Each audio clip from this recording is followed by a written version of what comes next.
Bab ke-121. Di dalam ruangan rumah sakit, Maryam terbaring gelisah dengan tubuhnya yang lemah. Keringat kasar bermunculan di seluruh wajah, bibir bergumam tak jelas. Ia tengah bermimpi buruk tentang suaminya yang mengalami kecelakaan. "Mas Yuen, jangan pergi! Jangan tinggalin aku, Mas!" Gumamnya gelisah. "Yam! Maryam! Bangun, nak!" Juleha menggugah tubuh Maryam, berkali-kali menyeka keringat yang terus bermunculan. "Mas Yuen!" Maryam bergumam lirih. Juleha beranjak keluar hendak memanggil Sarif dan meminta dokter untuk memeriksa keadaan Maryam. "Mas Yuen, jangan pergi!" Air mata menetes dari kedua sudutnya. Seseorang menyeka dengan lembut, hatinya bergetar melihat keadaan Maryam yang begitu lemah tak berdaya. "Maryam, bangun!" Suara lirih tertangkap pendengaran Maryam. "Mas Yuen!" Tangannya mencengkeram pergelangan orang yang tengah membersihkan keringatnya. "Mas!" Maryam membuka mata dengan napas tersengal. "Aku di sini, sayang." Yuen tersenyum, menggenggam jemari Maryam yang lemah. "Mas!" Maryam beranjak dengan air mata yang menganak sungai. Ia duduk, menatap lekat-lekat wajah suaminya yang teduh. Dengan bergetar, tangan Maryam meraba kulit pipi Yuen. Lalu, berhambur memeluknya sambil terisak-isak pilu. "Mas, kamu gak akan pergi ninggalin aku, kan? Kamu beneran masih hidup, kan? Aku takut, Mas. Aku takut." Cerocos Maryam di pelukan Yuen. Tangisan yang membuat hati Yuen semakin bergetar. Ia memeluk erat istrinya, mengecup kepala Maryam berkali-kali. "Siapa yang bilang aku akan pergi? Siapa yang bilang aku mati? Suami kamu masih hidup." Jawab Yuen dengan pasti. Maryam mengurai pelukan, memastikan sekali lagi bahwa matanya tak salah mengenali. "Kamu Mang Mas Yuen?" Ucap Maryam kembali memeluk laki-laki itu. "Tapi di berita tadi mobil kamu kecelakaan, Mas. Kata ayah dan Pak Rian itu mobil yang kamu pakai pergi tadi siang." Ucap Maryam getir. Yuen mengecup dahi istrinya, menatap kedua manik basah dan merah itu dengan penuh cinta. "Masalah itu emang mobil Mas, tapi bukan Mas yang pakai." Jawabnya sambil tersenyum. "Ah, alhamdulillah. Syukur, ya Allah. Suamiku baik-baik saja." Ucap Maryam penuh syukur. Cakra dan Rian bersama-sama masuk setelah mengantar jenazah orang yang memakai mobil Yuen.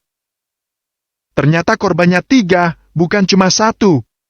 Ada perempuan juga di dalam. Sebenarnya apa yang terjadi, Yuen?" Tanya Cakra yang duduk di sofa di ruangan tersebut. Tak hanya mereka, semua orang juga ada di sana. Nenek, Risna, Sarif, dan Juleha. Semuanya berkumpul ingin tahu. "Sebenarnya kamu pergi kemana? Kok bisa kecelakaan dekat toko? Jangan-jangan..." Maryam teringat pada Laya yang tinggal di kontrakan itu. Ia mendongak, menatap wajah Yuen yang tersenyum. Anggukan kecil kepalanya menjadi jawaban atas pertanyaan yang tak terlontar lewat lisan. "Mas!" Maryam tersenyum penuh syukur. Kebahagiaan menjadi miliknya bila kedua anak dan ibu itu kembali menyatu. "Apalagi? Dia pergi nemuin ibunya." Ketus Cakra dingin. Nenek memukul bahu anaknya itu dan melotot lebar. Cakra mendengus, meski hati masih sakit kalau Yuen dapat memaafkan Lai, sebenarnya itulah yang dia mau. Agar semua masa lalu terlupakan sepenuhnya. Agar rasa sakit tak lagi mengganggu kehidupan mereka. "Iya, waktu itu..." Flashback. Yuen berjalan mendekati mobil diikuti Laya yang mengiring di belakang dengan senyum mengembang di bibir. Hatinya berbunga meski mereka tak banyak berbicara. Yuen masih menyukai masakannya. Hati-hati, nak. Salam sama menantu ibu, makasih. Ucap Laya meski ragu. Yuen menghentikan langkah, mengangguk tanpa menoleh. Ia percaya bahwa Laya memang sudah berubah setelah melihatnya secara langsung. Kehidupan yang kini dia jalani jauh dari kemewahan dan gelimang harta. Ibu pasti datang. Ucap Laya lagi sambil menahan getaran di lidahnya. Yuen membuka pintu mobil dan masuk ke dalamnya. Duduk bersiap untuk menyalakan mesin, tapi sebuah teriakan menggema mengurungkan niatnya untuk pergi. Bu Laya! Tunggu! Bu! Tolongin saya! Seorang perempuan paruh baya berlari tergopoh mendekati mereka. Laya berbalik, menunggu kedatangannya. Raut cemas yang terlihat di wajah itu membuatnya ikut khawatir. Ada apa, Bu? Kok panik gitu? Tanya Laya. Yuen kembali turun, berdiri mendengarkan mereka. Bu Laya, saya minta tolong. Antar saya dan anak saya ke rumah sakit. Tiba-tiba anak saya pingsan, Bu. Perempuan itu menangkupkan kedua tangan di dada, menangis sambil memohon kepada Laya dan Yuen. Laya menoleh pada Yuen, ia tidak dapat memberi kepastian dan membiarkan Yuen yang memutuskan. Berselang, seorang laki-laki datang membopong tubuh seorang remaja yang terkulai. Sigap, ia membuka pintu dan meminta mereka untuk membawanya ke mobil. Masuk aja, Pak. Bawa mobil anak Bapak ke rumah sakit. Ucap Yuen ikut merasa cemas melihat wajah remaja itu yang sudah memucat. Makasih, Nak. Makasih. Ia memasukkan anak perempuannya ke dalam mobil, diikuti oleh sang istri. Apa gak apa-apa saya bawa mobilnya, Nak? Tanya laki-laki itu khawatir. Bawa aja, Pak. Saya nanti minta jemput aja. Ucap Yuen sambil tersenyum. Hati-hati. Katanya lagi seraya berdiri membiarkan orang tersebut memakai mobilnya. Dapat membantu orang lain selalu membuat hatinya merasa senang. Laya menatap punggung sang anak. Dia benar-benar mirip dengan Maryam. Membantu sesama tanpa segan, tanpa takut ditipu pula. Kamu gak apa-apa mobilnya di bawah, Nak? Tanya Laya tanpa beranjak dari tempatnya berdiri. Kenapa? Harta itu gak lebih penting daripada nyawa. Ketus Yuen dingin. Laya diam, menggigit bibir merasa canggung. Ia tahu Yuen belum bisa menerima dia sepenuhnya. Tak lagi berbicara, hanya berdiri menunggu Yuen yang memunggungi untuk dijemput. Yuen merogoh saku hendak menghubungi Rian meminta jemputan. Namun, duar! Sebuah ledakan cukup keras mengguncang tanah yang mereka pijak. Kecelakaan! Kecelakaan! Teriakan beberapa warga sambil berlarian ke jalan besar. Laya ikut bersama mereka, menyusul Yuen yang berjalan dengan hati penasaran dan berdebar. Ia terkejut saat melihat mobilnya yang menabrak pohon dan terbakar. Ketiga orang di dalamnya tak dapat diselamatkan. Ikut terbakar bersama mobil itu. Polisi cepat berdatangan memasang garis polisi untuk mencegah semua orang berkerumun. Satu persatu jasad itu dikeluarkan dari dalam mobil. Yuen menganga tak percaya. Mengusap wajah dengan napas yang tersengal, sesak karena nyaris saja dia yang mengalami kecelakaan. Ya Allah! Laya tanpa sadar memeluk Yuen penuh syukur. Yuen menghela napas, seandainya dia yang bergegas pulang mungkin dia yang akan mengalami kejadian naas itu. Itu cara Allah menyelamatkan Mas dari hal buruk. Ucap Maryam penuh syukur. Tapi gimana sama korbannya? Risna bertanya cemas. Rian melirik diam-diam, selalu menggunakan kesempatan sebaik mungkin. Mereka semua satu keluarga, bukan orang sana asli. Perantau, dan akan dikembalikan ke kampung halamannya. Aku sudah memberi mereka kompensasi yang pantas karena bagaimanapun kecelakaan itu tidaklah disengaja. Ucap Yuen membuat lega semua orang. Cakradhana menatap tajam putranya karena pergi diam-diam menemui Laya. Dia meminta semua orang untuk pergi keluar karena ingin menginterogasi anaknya itu. Gak usah macam-macam, Cakra! Kamu jangan mempersulit mereka! Sergah nenek yang sudah dapat membaca arah tujuan anaknya. Bu, mereka berhak untuk saling memaafkan satu sama lain. Gimanapun Laya itu ibunya Yuen. Kejadian itu juga udah lama berlalu, semua orang berhak berubah dan semua orang berhak dapat kesempatan untuk memperbaiki kesalahan. Ingat, Cakra, kalau kamu mempermudah urusan orang lain, maka Allah akan mempermudah urusan kamu. Ucap nenek dengan tegas sebelum mengajak Krishna dan Juleha keluar ruangan. Cakra menghela napas, tersenyum dan menggelengkan kepala. Dia bukannya ingin marah-marah kepada Yuen, hanya ingin bertanya tentang keadaannya saja. Dia udah berubah, ya? Aku melihatnya sendiri. Ucap Yuen, hatinya bergetar, tangannya meremas sprei dengan kuat. Dia takut Cakra akan marah dan tidak bisa menerima pertemuan itu. Namun, sungguh di luar dugaan, Cakra justru tertawa tanpa beban. Ayah Amang mau kamu membuka buat hati ibu kamu itu, Yuen. Sekarang, udah saatnya kita saling memaafkan. Dia juga berhak tahu atas kabar bahagia itu. Ucap Cakra santai. Mariam dan Yuen saling menatap satu sama lain, kemudian tersenyum penuh syukur. Mereka memang keluarga yang berhati baik, mudah memaafkan, dan melupakan semua kesakitan. Makasih, ya. Cakra mengangguk-anggukan kepala, kemudian beranjak hendak pergi, tapi urung ketika Rian masuk ke dalam ruangan. Pak, gimana, Rian? Tanya Yuen. Saya sudah mengirim tim untuk menyelidiki kasus kecelakaan hari ini, Pak. Ucap Rian dengan pasti. Yuen mengangguk dan mereka semua keluar meninggalkan keduanya. Kenapa, Mas? Mariam bertanya cemas. Kecelakaan hari ini sudah direncanakan seseorang. Ada yang menyabotase mobil Mas, tapi kamu tenang aja. Semuanya sedang diselidiki. Yuen mengusap kepala Mariam. Tak ada lagi yang diharapkan selain keselamatan Yuen dan keberadaan laki-laki itu di sisinya. Bab 122. Siapa dalangnya? Mas, aku kasihan sama mereka yang jadi korban kecelakaan itu. Ucap Mariam lirih sembari memeluk Yuen. Gak usah dipikirin. Awalnya Mas juga begitu, tapi setelah dapat laporan dari polisi Mas, jadi gak merasa bersalah lagi. Ucap Yuen membuang udara dengan lega.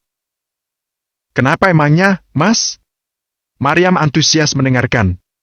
Kesedihan itu sempat merundung hati kini raib dengan sendirinya.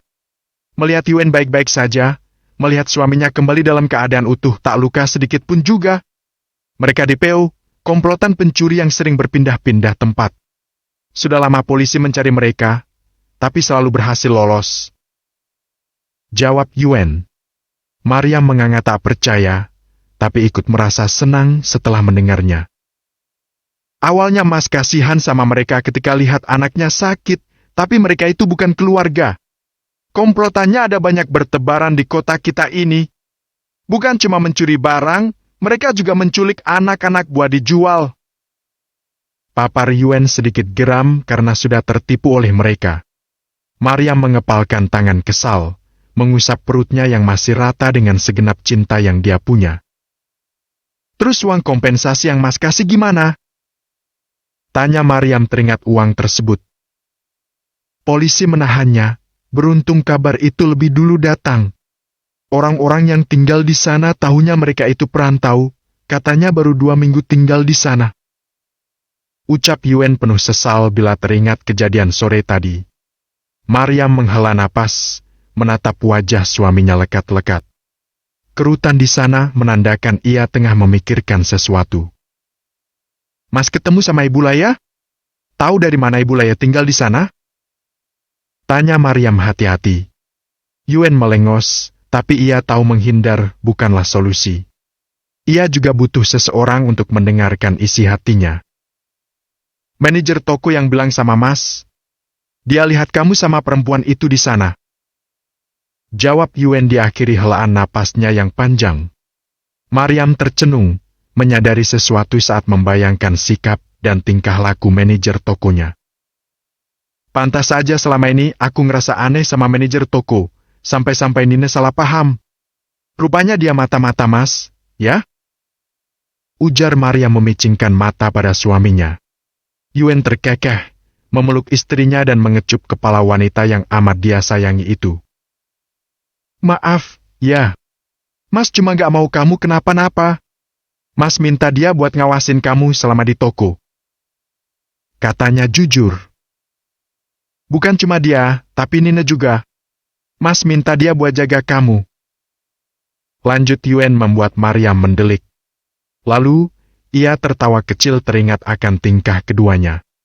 Mereka memang sangat menjaga Maryam, tidak membiarkan dia kelelahan dalam bekerja dan selalu sigap bila ada keluhan. Mas, aku mau pulang. Ucap Maryam diangguk Yuen. Kenapa bisa sampai masuk rumah sakit? Yuen bertanya sebelum mengajaknya beranjak. Tadi lihat berita kecelakaan itu, mungkin terlalu kaget. Tiba-tiba perut aku sakit, untungnya. Ya Allah, alhamdulillah. Ucap Maryam sambil mengelus perutnya yang masih rata. Yuen mendekapnya lagi, mengecup kepalanya. Maafin Mas, ya. Mas juga gak nyangka akan ada kejadian kayak gini. Kita pulang sekarang. Keduanya beranjak perlahan, berjalan keluar menemui semua orang. Mereka pulang ke rumah dengan perasaan lega. Dokter hanya berpesan untuk Maryam agar tidak terlalu banyak bergetar dan tidak melakukan pekerjaan berat. Sementara di kontrakan, Laya merasa gelisah memikirkan keadaan Maryam. Tanpa sengaja saat kedatangan Cakra dan Rian ia mendengar kabar Maryam yang masuk ke rumah sakit.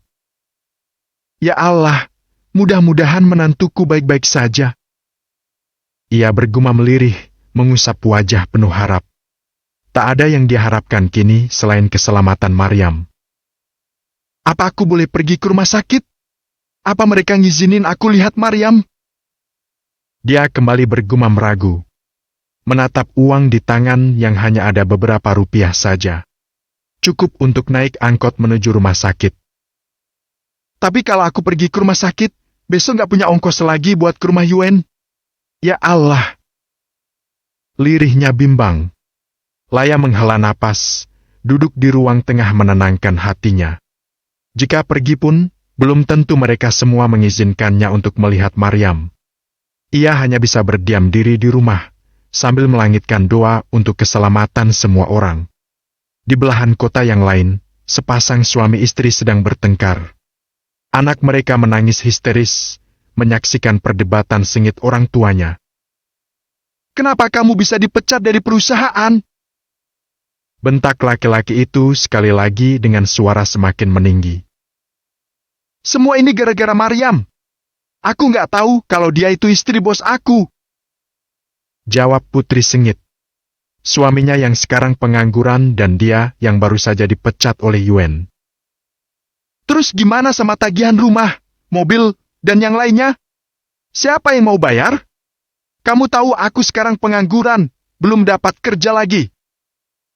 Dia semakin berapi-api, melimpahkan semua kesalahan kepada Putri. Kamu nyalahin aku. Kamu yang gak becus jadi suami.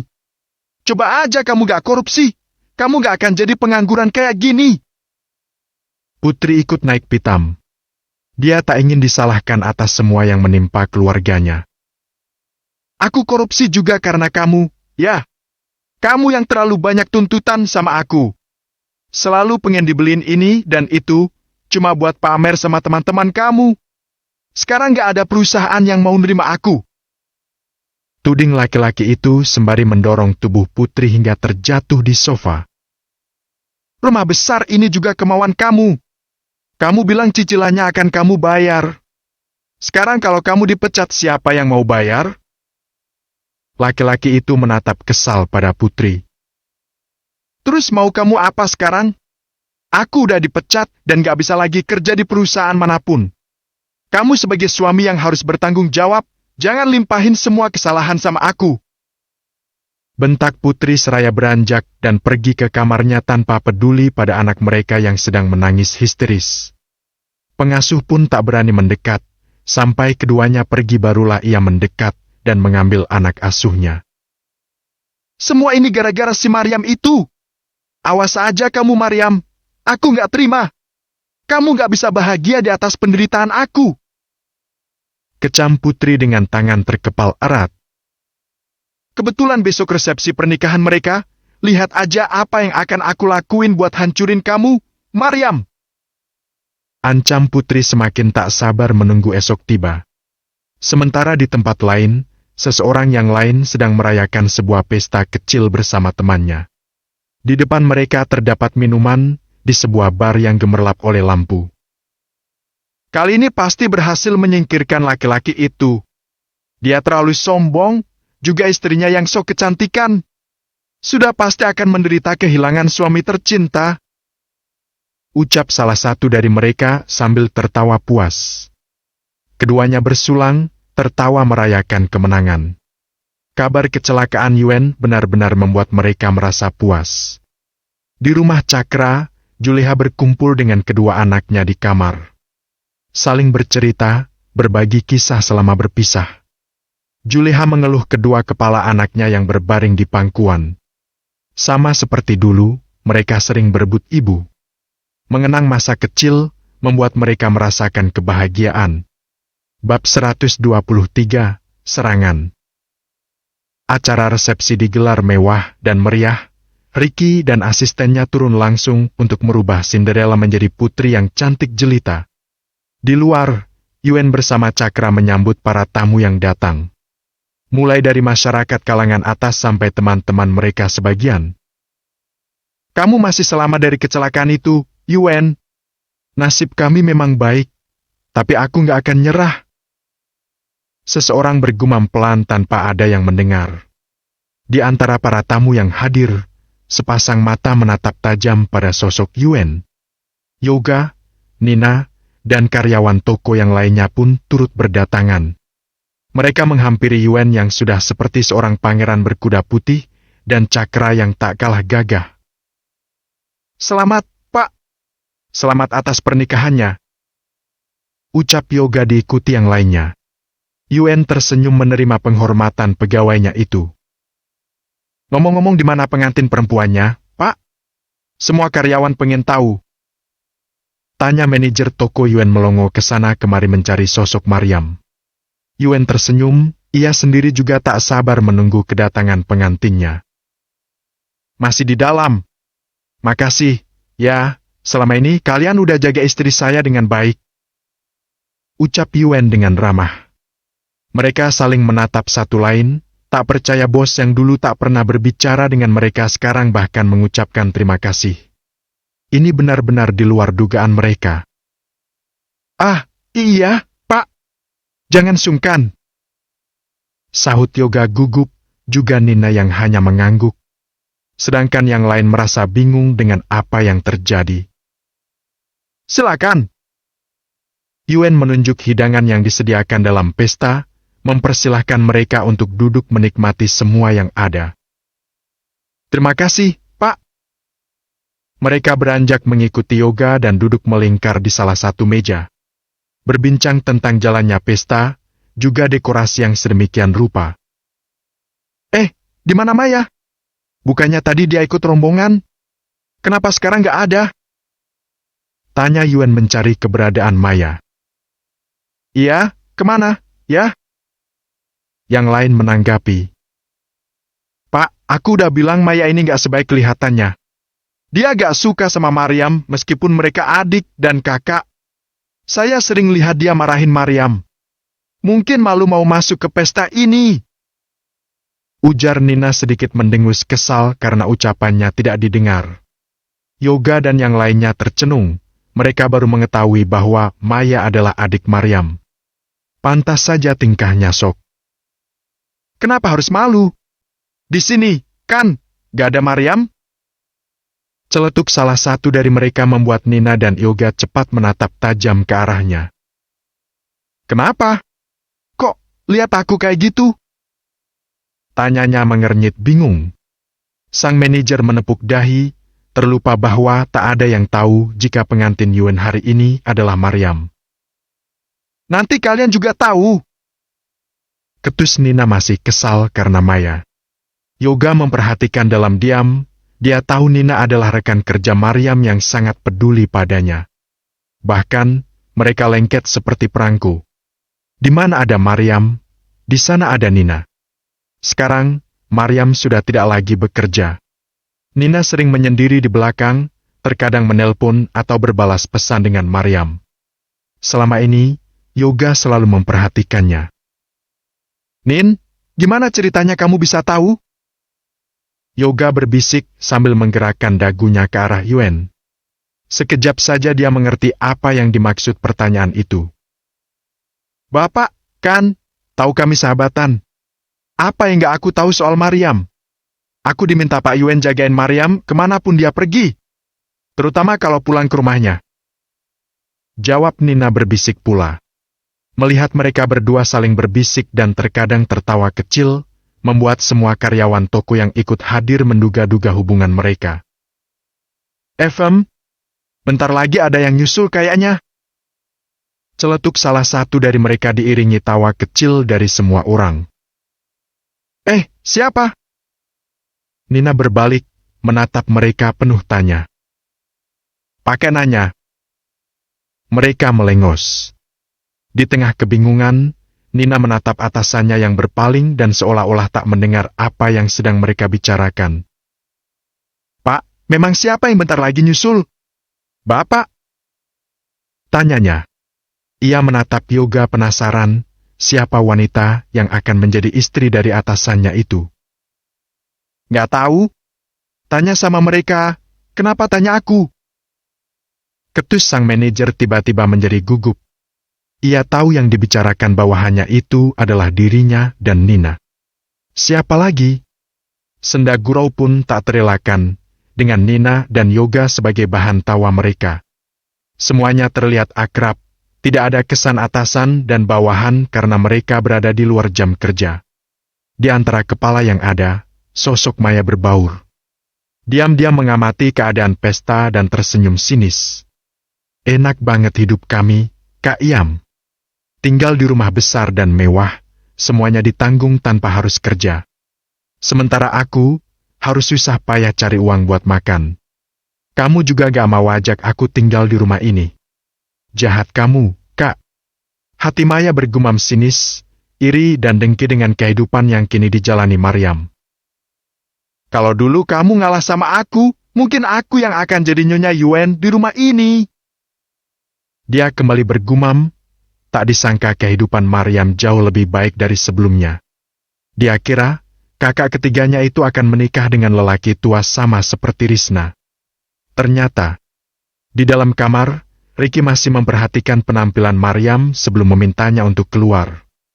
Ia tersenyum bangga, hasilnya sungguh di luar dugaan. Maryam begitu cantik meski mengenakan hijab yang menutupi dadanya. Nyonya Yuen emang cantik banget. Beda banget sama pengantin yang lain. Saya benar-benar pangling. Katanya dengan gemulai. Pak Riki bisa aja. Ya, kalau gitu saya tinggal sebentar, ya. Jangan kemana-mana. Ucapnya seraya pergi keluar untuk melapor kepada Yuen. Risna masuk ke dalam kamar Maryam, menemani sang adik. Bersama dengan Juleha, mereka berkumpul melepas haru. Kamu cantik banget, Nak. Bapak kamu pasti bangga sama kamu. Katanya sembari mengusap kepala Maryam dengan lembut. Iya, Yam. Kamu cantik banget. Si Pak Riki itu profesional banget, ya. Bisa bikin kamu jadi kayak begini. Timpal Risna menatap sang adik dari pantulan cermin. Maryam menggenggam tangan Risna, keduanya saling menatap satu sama lain. Menghantarkan kasih sayang yang mereka miliki. Kelak, kakak juga pasti jadi pengantin yang cantik. Ya, kan, Bu? Maryam menoleh pada Juleha, meminta pendapatnya. Wanita tua itu menganggukkan kepala, setuju dengan apa yang diucapkan anak ketiganya. Perjalanan yang tidak mudah telah dilalui masuk dengan penuh derita. Banyak air mata yang telah jatuh dari pelupuk matanya. Kejadian demi kejadian menegangkan, membuat lengkap cerita dari perjalanan hidup yang tak selalu mulus. Kak, besok cepat urus ke pengadilan agama, supaya kakak punya status yang pasti. Maryam meremas tangan Risna, berharap kakaknya itu tidak lagi menunda perceraian. Sudah sangat lama Risna menderita tanpa status yang pasti. Ya, kamu besok temenin kakak, ya? Ucap Risna sambil tersenyum. Memang sudah waktunya dia melepaskan laki-laki yang tidak bertanggung jawab itu. Untuk apa menunggu lagi? Iya, Kak. Mereka berbincang ringan tentang masa lalu sambil menunggu seseorang datang untuk membawa Maryam turun. Brak. Jendela terbuka dengan sangat keras. Seseorang melompat masuk ke dalam dengan balutan pakaian hitam. Siapa kamu? Maryam menempatkan diri di depan Risna dan ibunya. Hahaha, bagus kalian semua berkumpul di sini. Sekalian aja aku bunuh kalian. Katanya seraya mengeluarkan sebuah belati dan menyerang Maryam tanpa segan. Arg! Bra! Bab 124, Putri. Arg! Bra! Seorang berseragam hitam muncul tiba-tiba dan melakukan tendangan telak di bagian perut orang misterius yang hendak membunuh mereka. Belati kecil di tangannya terjatuh saat tubuh itu terbentur dinding. Arg! Maryam, Juleha, dan Risna membelalak mendengar suara yang keluar dari mulutnya. Telinga mereka memang tidak salah mendengar, suara itu adalah suara seorang perempuan. Berselang, derap langkah banyak orang terdengar. Sekejap saja, kamar Maryam dipenuhi oleh orang-orang berseragam hitam yang ditempatkan Yuen menjaga sekitar rumahnya. Terutama kamar istrinya itu. Maryam berjalan mendekati sosok yang terkulai di lantai itu. Terduduk lemas dengan bagian mata menyipit. Dia meringis kesakitan, seteguk darah pun terlihat merembes dari bagian mulut meski tertutup masker hitam. Tanpa bertanya, Maryam membuka masker dengan sedikit kasar. Ia tersentak, tubuhnya mundur beberapa saat karena terkejut. Mulut terbuka, mata melebar, sungguh tak terduga orang yang ingin membunuhnya adalah Putri! Pekik Risna dan Juleha bersamaan. Sementara Maryam berdiri tegak menatap tajam pada sepupunya itu. Juleha dan Risna buru-buru mendekati untuk memastikan bahwa mereka tidak salah melihat. Ya, benar. Dia adalah Putri. Putri! Astagfirullahaladzim! Juleha menangis histeris, tak pernah ada di dalam benaknya bahwa anak Sarif yang menjadi penjahat. Kenapa kamu ngelakuin ini, Putri? Tanya Risna geram. Putri tidak menjawab, dia menyeringai sinis menunjukkan deretan giginya yang merah karena darah. Hanya saja tubuhnya lemah tak bertenaga, dan salah satu tangannya terus memegangi bagian perut. Aku benci kalian! Uhuk-uhuk. Dia terbatuk setelah mengucapkan kalimat itu. Terduduk lemas dengan kepala tertunduk. Tolong! Tolong aku! Rintihnya mencoba menggapai Maryam, tapi tak mampu. Darah merembes lagi dari salah satu sudut bibirnya. Ia merintih kesakitan. Maryam! Maryam! Yuen datang tergesa, diikuti Rian, Cakra, dan Sarif. Mereka segera datang saat mendengar kabar tentang seseorang yang memasuki kamar Maryam. Yuen menghampiri istrinya yang berdiri tepat di hadapan sosok berpakaian serba hitam terduduk di lantai. Menarik tubuh Maryam menjauh, memberikannya kepada Risna dan Juleha yang tengah menangis berpelukan. Kalian gak apa-apa? Sarif datang tergopoh memeriksa mereka bertiga. Kami gak apa-apa, Paman, tapi aku takut justru Paman yang gak baik-baik saja. Ucap Maryam tanpa menatap Sarif. Bulir bening serupa kaca-kaca tipis dan rapah menggenang di kedua pelupuk matanya. Kapan saja bisa pecah dan jatuh berhamburan. Sarif mengernyit mendengar penuturan Maryam. Ia menatap lekat-lekat pada kemenakannya itu, penasaran dengan apa yang dimaksud dari perkataan tadi. Maksud kamu apa, Yam? Tanyanya. Kamu lihat aja sendiri ke sana. Sentak Juleha dingin dan ketus. Hal tersebut menambah bingung laki-laki parubaya itu. Ia berbalik melihat Yuen yang sedang berjongkok di hadapan sosok berpakaian hitam di sana. Rupanya kamu. Ternyata aku terlalu berbelas kasihan sama kamu. Kalau aku tahu kamu akan melakukan hal jahat kayak gini, aku nggak akan pernah melepaskan kamu. Ujar Yuen dengan dingin. Ia berdiri menatap tajam pada sosok tersebut. Seret dia ke penjara dan jangan biarkan dia keluar. Aku tidak peduli dia perempuan atau laki-laki. Orang yang sudah berani mencelakakan istriku harus menerima hukuman. Titah Yuen dengan tegas dan lantang. Putri mendongak, air matanya jatuh. Ia bergerak dan menyentuh kaki Yuen, memohon agar tidak dimasukkan ke dalam penjara. Pak Yuen, saya hilaf, Pak. Tolong jangan penjarakan saya, Pak. Saya nggak mau dipenjara. Saya masih punya anak yang kecil, Pak. Tolong, Pak. Rintih Putri sambil menangis terseduh. Sarif yang mendengar suara anaknya, juga melihat sendiri sosok yang dia rindukan itu, menitikkan air mata. Ia berjalan gontai mendekat, melewati Yuen yang berjalan menjauh dari sosok Putri. Putri, panggil Sarif lirih. Ia menggelengkan kepala ketika Putri mengangkat wajah, menatapnya dengan mata basah dan mulut berdarah. Bapak, tolong Putri, Pak. Putri nggak mau dipenjara. Rengeknya kepada Sarif. Semakin deras air mata lelaki itu, ia berjongkok di hadapan Putri, mengusap kepala dan pipinya dengan lembut. Anak yang dia rindukan telah berubah menjadi penjahat.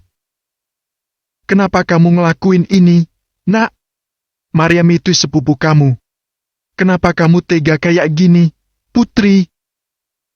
Tanya Sarif dengan suara lirih. Tangisnya terus menguar, pilu menusuk hati. Putri menangis, menatap Maryam dengan sinis. Semenjak bekerja di perusahaan Ardana, dia membenci Maryam dan kedua kakaknya. Juga Juleha yang sering mengeluh soal keuangan. Dia tidak suka mereka meminta-minta padanya atau bahkan sekedar meminjam uang. Padahal, tak sekalipun Maryam datang kepadanya untuk meminjam apalagi meminta. Aku hilap, Pak. Aku hilap. Tolong bilang sama Maryam jangan penjarakan aku, Pak. Aku nggak dipenjara. Ucap Putri menekan rasa bencinya terhadap Maryam. Sarif menggelengkan kepala, ia berdiri dan menjauh.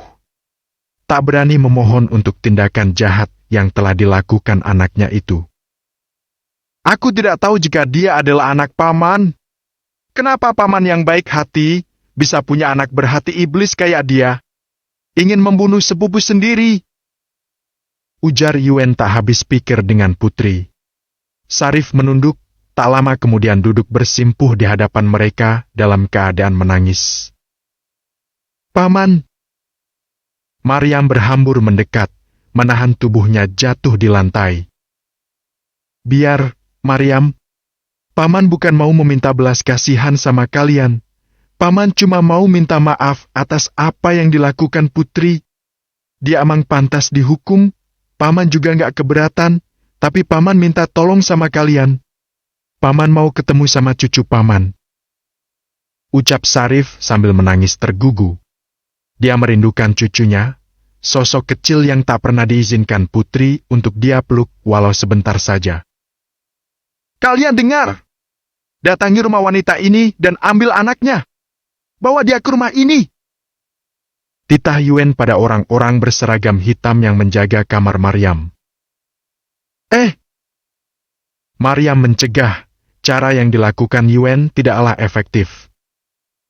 Gak kayak gitu, Mas.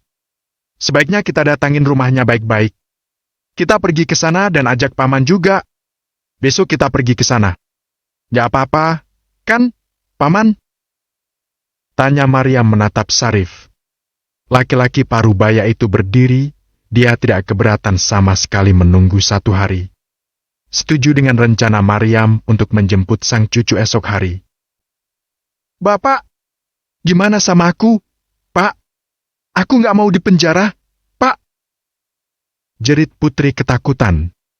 Yuen melirik Sarif, merasa tak enak hati karena bagaimanapun Putri masihlah kerabat Maryam. Kamu udah ngelakuin kejahatan, Nak. Mungkin penjara bisa bikin kamu merenungi kesalahan. Bapak juga nggak bisa berbuat lebih. Bapak malu kalau harus minta pengampunan buat kamu. Ujar Sarif sambil menangis pilu. Dalam hati dia tidak tega jika anaknya itu harus mendekam di penjara. Tapi Sarif pun tidak melupakan bahwa semua perbuatan jahat harus mendapat hukuman. Bapak, Putri menjerit kecewa. bawa dia. Titah Yuen. Sigap 2 orang mengangkat tubuh Putri dan membawanya pergi. Bapak, tolong Putri, Pak. Putri gak di penjara. Jerit Putri menggema di dalam rumah. Orang-orang tersebut membawanya ke belakang rumah agar tidak mengganggu jalannya pesta. Para pengawal yang berjaga di kamar Maryam membubarkan diri dan bertebaran ke sekeliling rumah. Maryam memeluk Sarif, bangga dengan keputusan sang paman. Paman yang gak bisa mendidik Putri. Paman yang udah gagal jadi bapak yang baik buat Putri. Harusnya paman yang dipenjara, bukan Putri. Paman udah jahat sama anak sendiri. Ucap Sarif masih menangis di pelukan Maryam. Paman gak usah nyalahin diri sendiri. Aku ngerti apa yang paman rasain. Semua yang terjadi bukan salah paman. Sekarang, kita harus banyak-banyak berdoa semoga Putri menyadari kesalahannya dan mau berubah. Pulang dan berkumpul sama paman. Ucap Maryam diangguki oleh Sarif. Awasi setiap tamu yang datang. Aku gak mau kejadian kayak gini terulang lagi. Titah Yuen pada Rian sebelum pergi meninggalkan kamar sambil membawa sang istri menuju tempat pesta dilaksanakan. Sementara Juleha memutuskan untuk menemani Sarif bersama Risna yang tak dapat bergerak karena perutnya yang membuncit. Kenapa Putri bisa sampai membenci Maryam, Sarif? Tanya Juleha saat semua orang pergi dan hanya ada mereka di kamar. Aku juga gak ngerti, Kak. Jangankan sama Maryam, sama aku aja dia kayaknya benci, Kak. Dia gak pernah pulang ke desa, sekalinya pulang gak pernah lama. Aku gak pernah diizinin meluk anaknya, padahal aku kangen sama cucu saya itu. Ucap Sarif dengan suara bergetar. Astagfirullahaladzim. Tega banget Putri itu. Juleha mengelus dada tak habis pikir Putri bisa seperti itu. Aku juga gak ngerti, Kak. Semenjak punya suami dan dia punya gaji yang besar, dia berubah. Mandang orang rendah, padahal dia sendiri asalnya dari mana dia lupa. Sarif menghela napas panjang. Mereka terdiam dan memilih berdiam diri di dalam kamar. Gimana sama Maya, Kak? Aku dengar Maya ninggalin kamu. Tanya Sarif teringat pada gadis itu. Ya, dia tinggal sama ayahnya. Jawab Juleha sedikit lirih. Risna melirik, kasih sayang Juleha untuk Maya masih sama besarnya. Tapi biarlah. Sekarang, mereka berkumpul dan baik-baik saja. Bab 125, Maya? Larut dalam pesta, hanyut dalam bincang hangat. Gelak tawa dan senda gurau mengisi setiap sudut tempat acara. Senyum-senyum mereka menghiasi hari bahagia itu. Hari itu bukan hanya milik mereka berdua, tapi juga milik masyarakat sekira dan seluruh karyawan atas hadiah yang diberikan. Kamu nyariin apa? Kok dari tadi Mas perhatiin melongo ke sana, melongo ke sini? Tanya Yuen berbisik di telinga Maryam. Itu, loh, Mas. Kok karyawan toko belum pada datang, ya? Aku kangen sama Nina. Jawab Maryam sedikit sedih karena belum melihat sahabatnya itu. Yuen terkekeh, padahal mereka sudah datang dari pagi, hanya saja belum ada kesempatan untuk mendekat. Kata siapa? Mereka udah dari tadi datang, loh. Emang gak kelihatan? Itu, mereka lagi jalan ke sini. Ucap Yuen sambil menunjuk rombongan Nina yang bergerak perlahan mendekati mereka. Senyum Maryam mereka menyambut kedatangan rekan-rekan kerjanya dulu. Sebagian dari mereka mengernyitkan dahi, saling bertanya dalam bisik. Bukannya kita mau undangan sama bos kita, ya?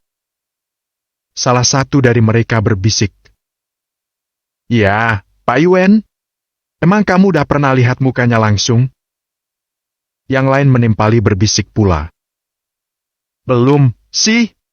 Yang di sana itu, kan, bukannya Maryam? Apa selama ini dia istri bos kita? Berarti dia bos kota, dong? Pekik salah seorang heboh. Deg. Maya tersentak mendengar apa yang mereka obrolkan. Benar, dia menghadiri pesta sang kakak sekaligus bos mereka di toko. Kenapa aku gak sadar? Berarti selama ini bos tempat aku bekerja itu adalah Kak Yuen? Tapi kenapa dia gak pernah datang?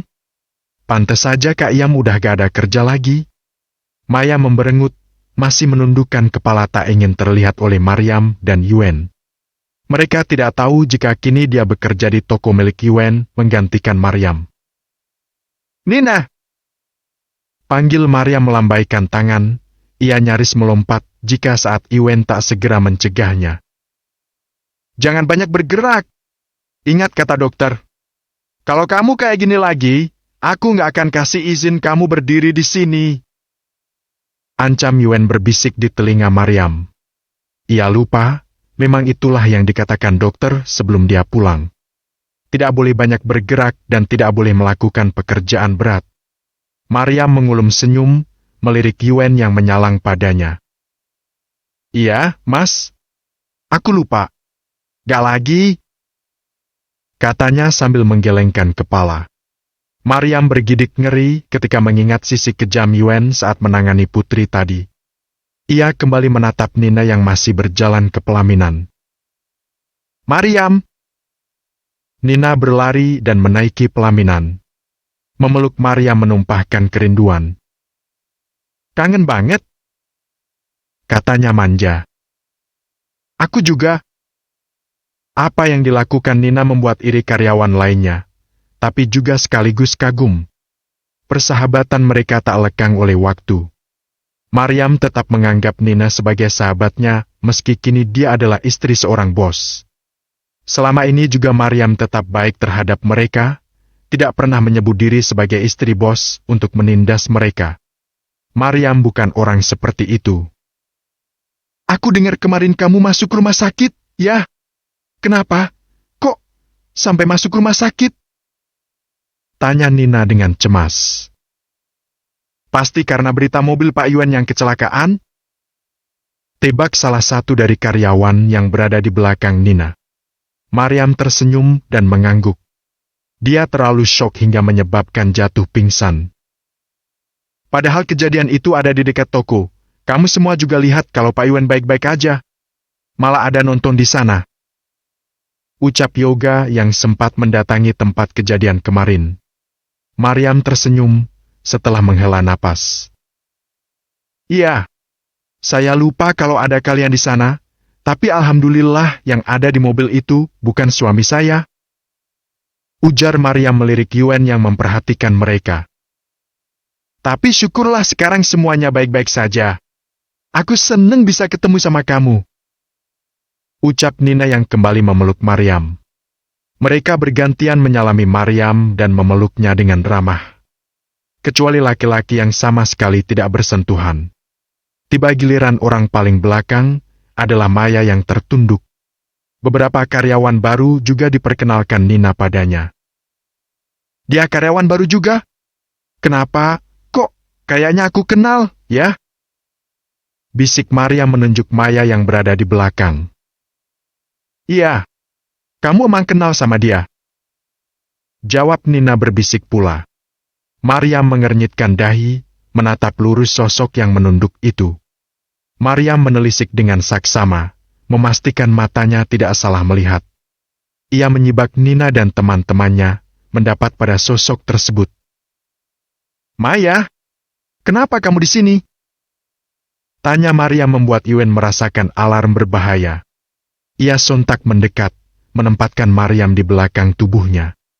Kenapa pada acara bahagia ini ada begitu banyak hal yang berbahaya? Ngapain kamu di sini?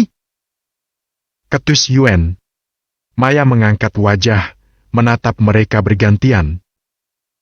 Saya diajak Pak Yoga buat hadir di pesta resepsi bos. Gak nyangka ternyata kakak sama Kak Yam adalah bos saya.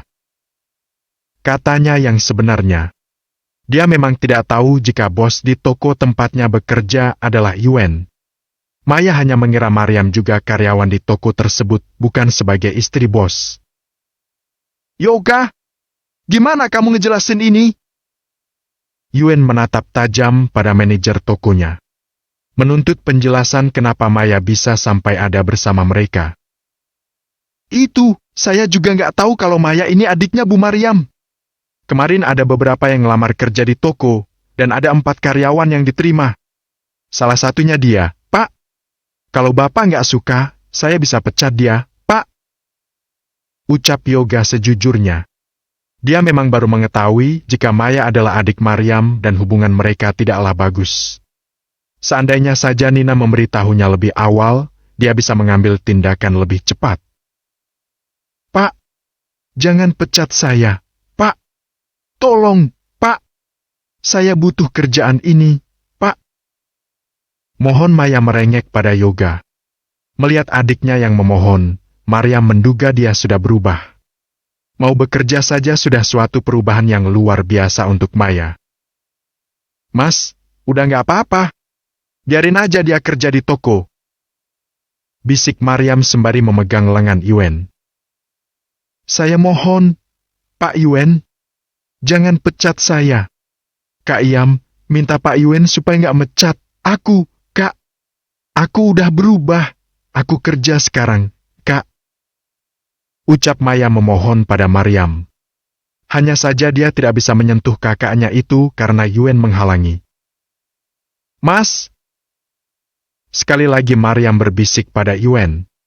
Yoga menunggunya keputusan bosnya itu, apapun itu dia akan mematuhinya.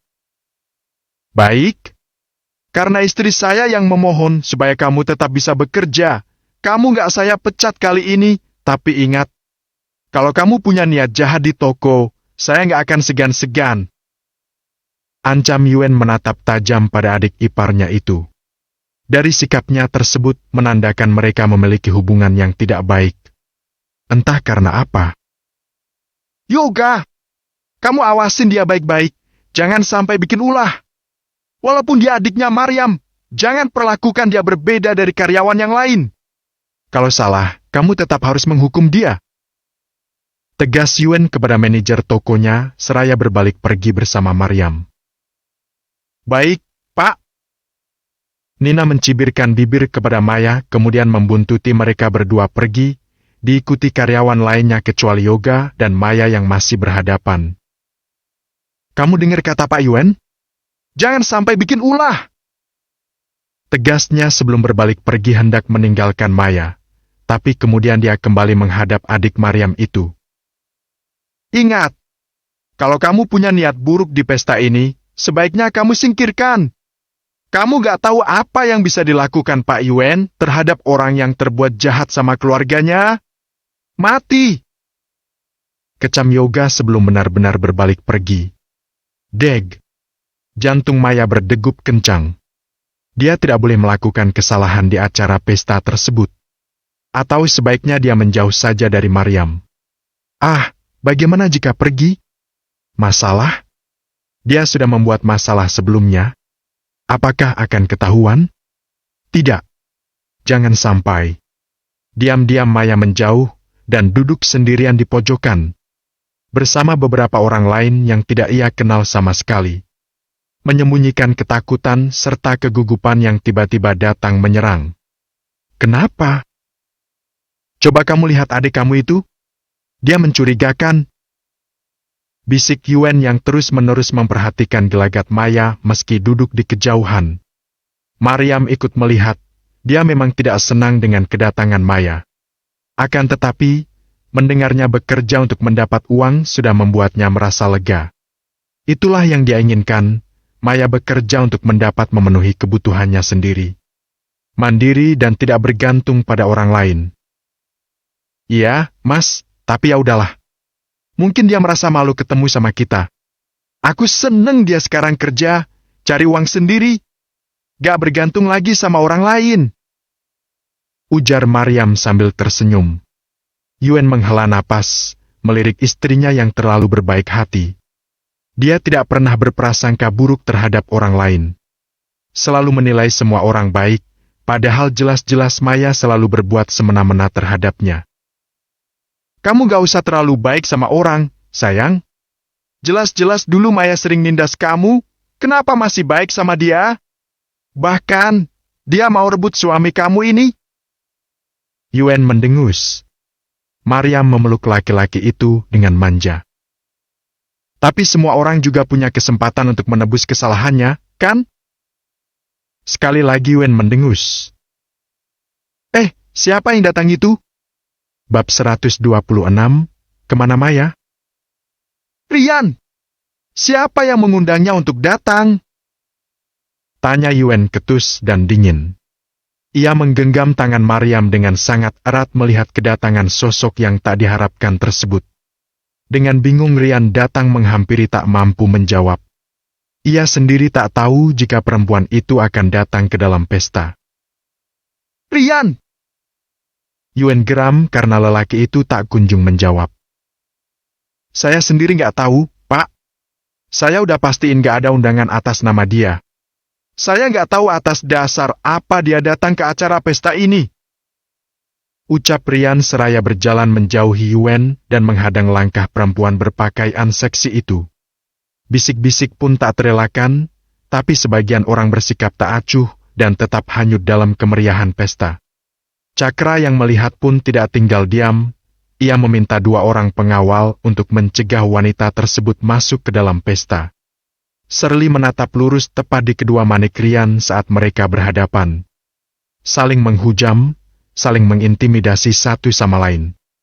Padahal mereka tidak memiliki dendam. Mau ngapain kamu ke sini? Tanya Rian ketus dan dingin. Dulu, dia masih menghormati Shirley sebagai teman mereka. Bahkan, sempat berpikir bahwa Shirley yang akan menjadi istri Yuen kelak. Hanya saja, saat wanita itu pergi meninggalkan Yuen dan memilih ambisinya, semua itu ditepis Rian. Wanita yang baik tak akan pernah pergi meninggalkan, apalagi hanya untuk sebuah keinginan. Jangan ketus begitu, dong, Pak Rian. Aku cuma mau ngucapin selamat aja sama Pak Yuen dan istrinya. Gak akan bikin rusuh, kok. Jawab Shirley menggoda Rian dengan gemulai tubuhnya yang seksi. Di kejauhan Risna menatap tajam perempuan itu. Dia sendiri tidak tahu kenapa hatinya tidak terima ada perempuan yang mendekati laki-laki itu. Kamu tenang aja, dia perempuan yang dulu suka sama Yuen. Mungkin nyesel udah pergi ninggalin Yuen. Bisik nenek pada Risna. Tersipu wanita hamil itu, padahal dia tidak bereaksi berlebihan. Hanya memandang saja dari kejauhan. Tak hanya Risna yang bereaksi, tapi Maya yang duduk seorang diri pun menegang.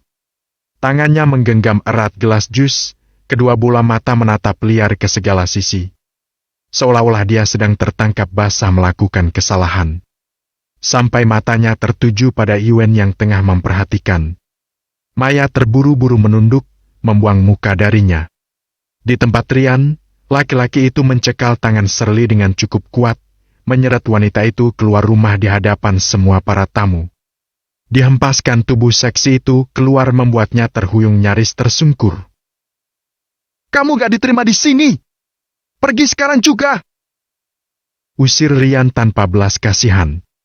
Shirley mendengus, menatap kesal pada Rian yang berbalik dan berkata pada 2 pengawal yang ikut bersamanya.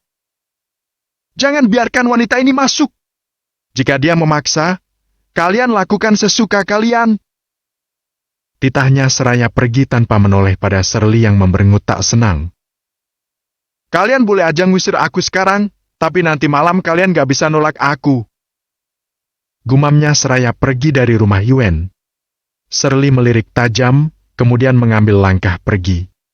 benar-benar pergi dari rumah Yuen, dia akan kembali saat malam nanti bersama orang tuanya. Bagaimana? Tanya Yuen saat Rian datang menghampirinya lagi. Dia udah pergi. Saya khawatir dia akan datang lagi nanti malam, Pak. Rian mengutarakan kekhawatirannya. Yuen tersenyum, mereka duduk bersama rekan yang lainnya berbincang ringan sambil menikmati hidangan yang disediakan dalam pesta. Kamu tenang aja, ucap Yuen. Hei, Yuen! Kamu dapat perempuan kalem kayak gitu dari mana?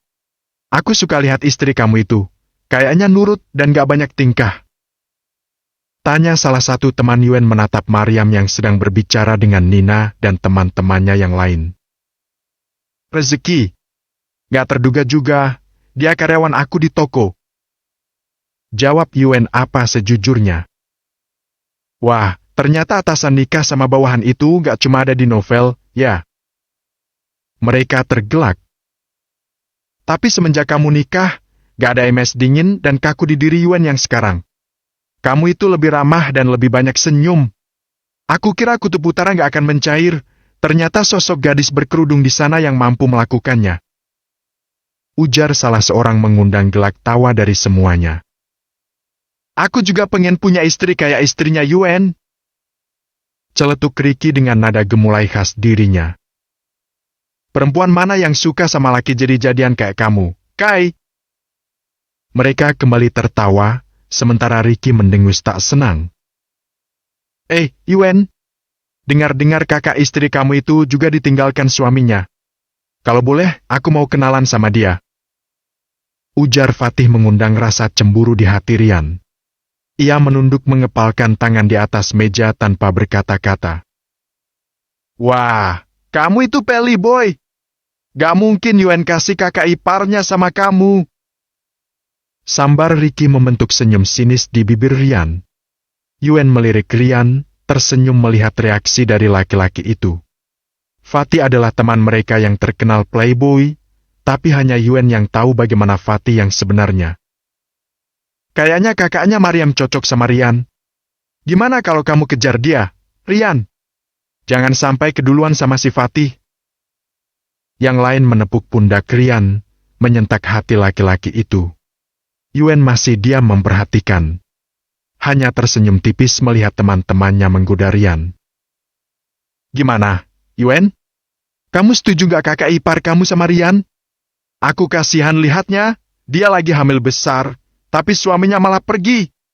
Kalau aku ketemu sama laki-laki itu, akan aku cantik-cantik senjatanya itu. Ucap yang lain dengan geram. Matanya menatap Risna yang kini berada di sisi Mariam. Mereka tersenyum bahagia, keduanya sama-sama cantik dan sederhana. Senyum ramah mereka mengetuk hati siapa saja yang melihat. Ya, tergantung kakak. Aku gak bisa maksa seseorang untuk menerima orang lain sekalipun itu kakak ipar aku sendiri. Dia punya jalan sendiri dan bebas memilih. Ucap Yuen melirik Rian yang juga sedang menatapnya. Beberapa saat lamanya mereka hanya berbincang ringan. Terlihat akrab dan tanpa batasan. Termasuk Rian yang juga adalah teman mereka. Tidak ada atasan dan bawahan, semuanya sama. Yuen, aku udah selidikin kecelakaan yang menimpa mobil kamu. Emang ada yang menyabotase mobil kamu kemarin? Ujar Fatih setelah melirik ponsel menerima laporan dari bawahannya. Udah aku duga. Mobil itu baik-baik aja sebelumnya, tiba-tiba kecelakaan tunggal. Gumam Yuen membayangkan kecelakaan kemarin yang nyaris merenggut nyawanya jika saja tidak ada orang yang meminjamnya. Kamu udah tahu siapa dalang dari kecelakaan itu? Tanya Rian tak sabar ingin mengetahui siapa orang di balik kecelakaan itu. Fatih melipat kedua tangan di perut, menjatuhkan punggung pada sandaran kursi sambil menatap mereka semua. Aku kira perempuan yang bersama Yuen di sana tahu sesuatu. Ujarnya membayangkan Laya yang diam-diam pergi ke suatu tempat waktu itu. Yuen mengernyit, menatap tak percaya pada Fatih. Maksud kamu dia yang mau aku celaka? Yuen menebak, tapi hatinya ragu. Bodoh! Cibir Fatih seraya kembali duduk tegak dengan mimik serius. Dia ibu kamu, gak mungkin bikin kamu celaka. Justru dia menemukan pelaku sebenarnya. Kalau dia datang ke sini, kamu bisa tanya sama dia. Orangku belum nemuin bukti pelakunya. Nanti kalau udah ketemu kita cocokkan. Ucap Fatih dengan yakin. Yuen terdiam, memang benar. Laya bersamanya kemarin. Yuen berharap Laya segera datang, tak sabar ingin mendengar langsung dari wanita itu apa yang dia ketahui. Aku yakin pelakunya pasti ada di pesta ini. Kita bisa mencurigai beberapa orang. Orang paling dekat adalah orang yang paling berbahaya bagi kita. Mereka musuh dalam selimut. Ujar Fatih lagi. Yuen melirik tempat Maya duduk, tapi gadis itu sudah tidak ada di tempatnya. Dia menghilang entah kemana, dan tak ada yang menyadarinya. Satu-satunya orang yang membuat Yuen curiga adalah Maya. Dia punya alasan untuk membuatnya celaka. Ah, benar. Dia ada di pesta ini, dan aku nggak sadar. Ucap Yuen membenarkan. Kita harus waspada, apalagi nanti malam. Mereka mengangguk setuju. Yam, mereka lagi ngomongin apa, ya? Kok serius banget kayaknya? Bisik Krishna memperhatikan sekelompok laki-laki tadi. Maryam menoleh, mengernyit melihat raut-raut serius dari semua laki-laki yang ada di sana. Nggak tahu, Kak. Mungkin lagi bahas kecelakaan kemarin. Kata Mas Yuen mobilnya ada yang menyabotase. Kecelakaan kemarin memang sengaja oleh seseorang yang ingin Mas Yuen celaka. Ucap Maryam berbisik pula. Krishna membelalak, tak percaya mendengar kabar itu. Ya Allah! Astagfirullahaladzim! Siapa yang tega ngelakuin itu? Kenapa dia pengen Yuen celaka? Krishna tak habis pikir. Aku juga nggak tahu, Kak. Mas Yuen juga belum tahu, tapi mudah-mudahan semuanya cepat selesai. Ucap Maryam diakhiri helaan napasnya yang panjang. Apa mungkin Maya? Kakak curiga sama dia. Ujar Krishna disambut gelengan kepala oleh Maryam. Aku nggak tahu, Kak. Dia emang punya alasan buat itu, tapi apa ya dia setega itu? Gimanapun Mas Yuen itu adalah kakak iparnya. Ucap Maryam tetap berprasangka baik terhadap adiknya itu. Krishna menghela napas, ia pun tidak yakin dengan dugaannya. Iya, kamu benar. Gimana juga Maya itu adik kita. Semua orang berharap masalah itu akan segera berakhir. Sementara di kontrakan, Laya masih menimbang niatnya untuk pergi. Menatap pantulan diri di cermin, memoles wajah dengan apa adanya.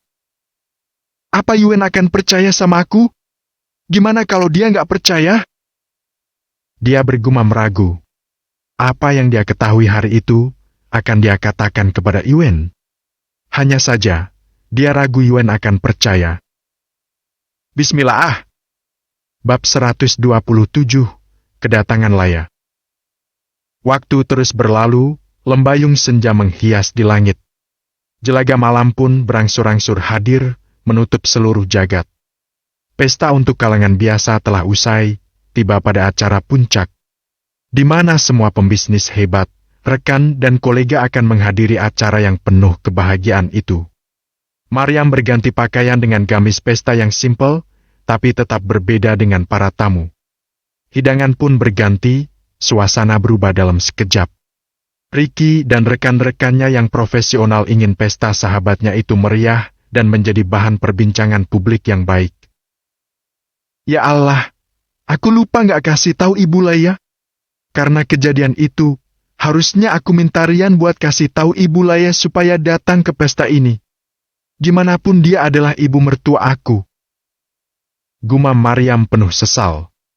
Maryam menghela napas, niatnya ingin mengundang Laya ke acara pesta melalui Rian tak kesampaian karena kejadian kemarin. Ia menunduk kecewa pada diri sendiri. Terlalu lemah hingga membuat tubuhnya mudah tumbang. Aku akan minta maaf sama Ibu Laya kalau kondisiku udah membaik nanti. Janji buat mempertemukan mereka juga belum kesampaian. Dia bergumam lagi diiringi helaan napas panjang dan dalam. Maryam mendongak, menatap pantulan dirinya di dalam cermin. Musik mengalun syahdu di halaman tempat pesta, ada juga suara gelak tawa yang menggema samar hingga ke dalam kamar. Maryam menghela napas, dia merasa berbahagia di atas kesedihan Leia.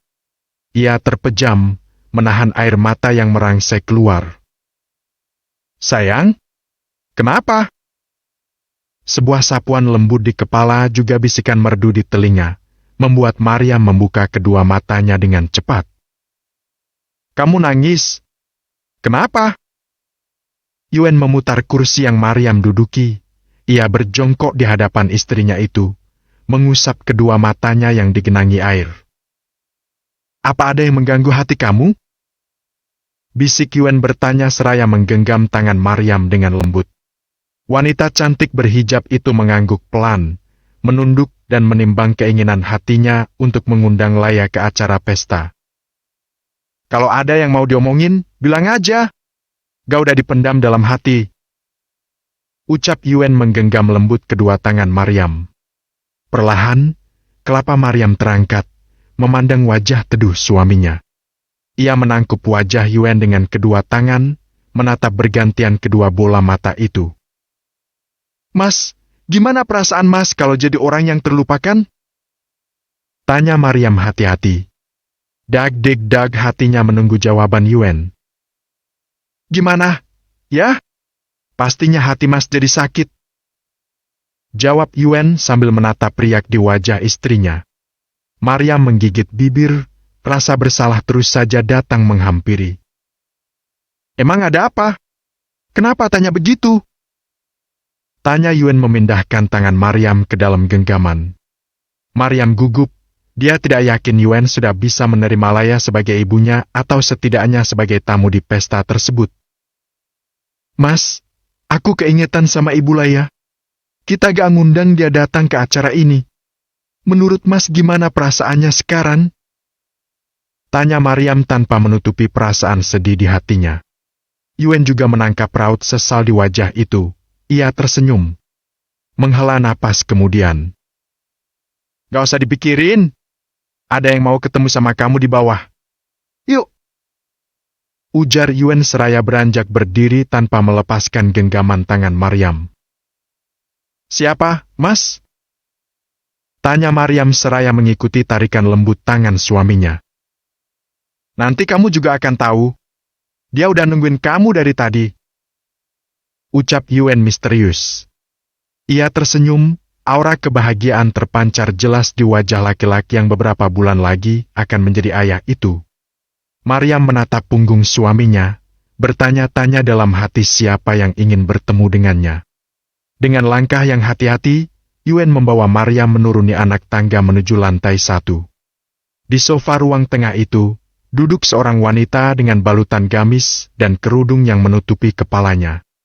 Maryam mengernyit, menelisik dengan saksama sosok yang tengah menundukkan kepala itu. "Siapa itu, Mas?" tanya Maryam berbisik di telinga Yuen. "Nanti kamu juga tahu," jawab Yuen masih merahasiakan sosok tersebut. Maryam memberengut, rasa penasaran di hati membuatnya setengah mati. Memangnya siapa orang itu? Sepenting apa dirinya? Kenapa ingin bertemu? "Mas tinggal, ya. Kalian ngobrol aja di sini, ada banyak orang yang harus Mas temuin di luar." Pamit Yuen membiarkan mereka berdua untuk berbincang dengan leluasa.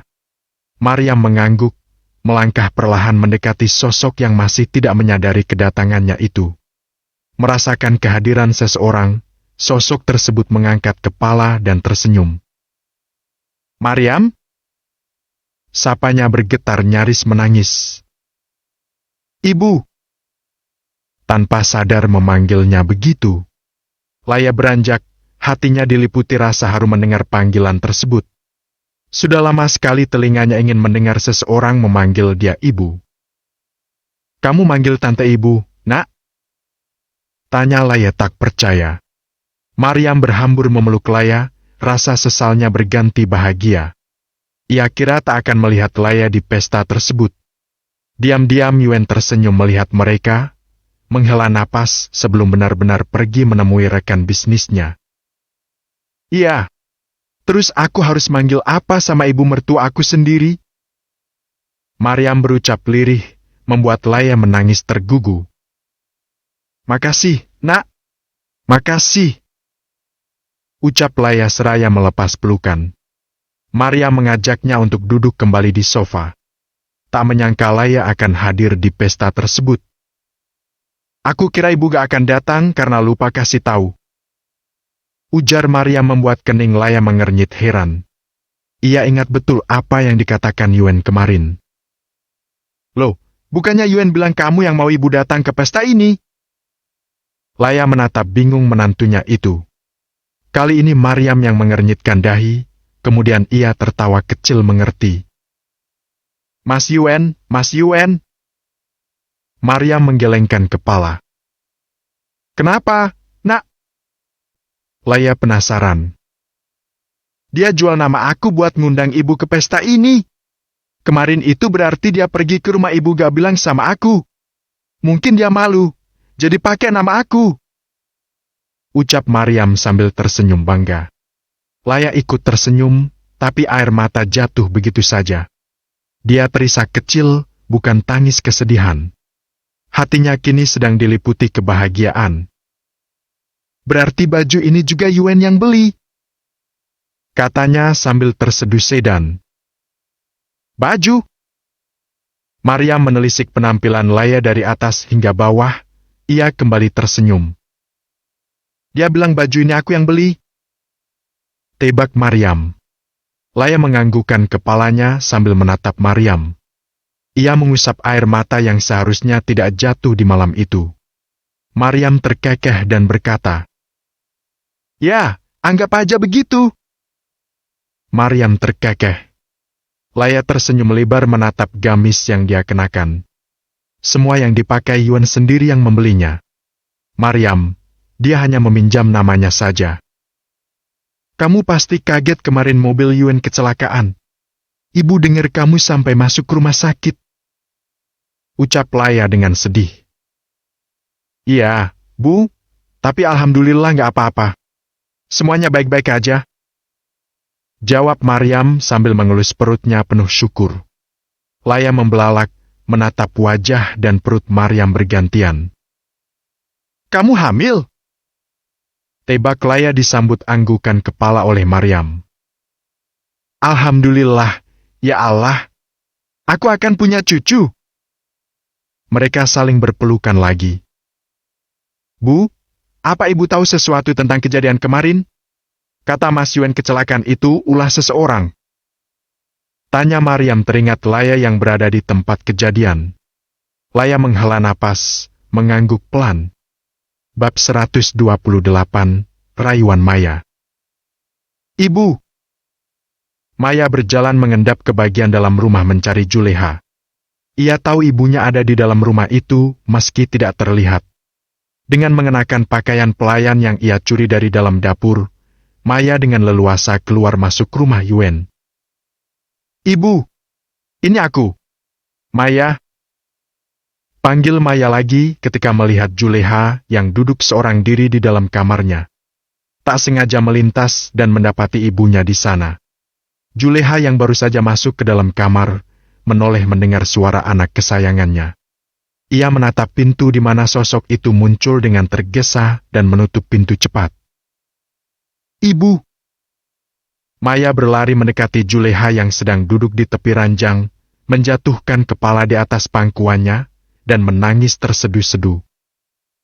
Maya. Juleha memanggil lirih. Air matanya tumpah, tak dapat dia tahan. Hati tak bisa dibohongi betapa dia merindukanmu anak bungsunya itu. Ibu. Maya memanggil pilu. Maafin aku, Bu. Aku udah salah ninggalin ibu sendirian di rumah. Aku anak durhaka, Bu. Aku salah. Maafin aku, Bu. Ucap Maya terdengar pilu dan menyayat hati. Juleha sama sekali tidak membencinya. Ia membelai rambut Maya dengan lembut dan penuh kasih sayang. Hatinya masih sama seperti dulu, tetap menyayangi Maya sebagai anaknya. Aku nyesel ninggalin ibu. Aku pergi dari rumah itu dan datang ke rumah cari ibu, tapi ibu gak ada. Aku diusir, Bu. Aku gak tahu mau tinggal di mana. Rumah itu disewain Kak Iam ke orang. Aku gak punya tempat tinggal, Bu. Ucap Maya lagi berharap bekas kasihan dari Juleha.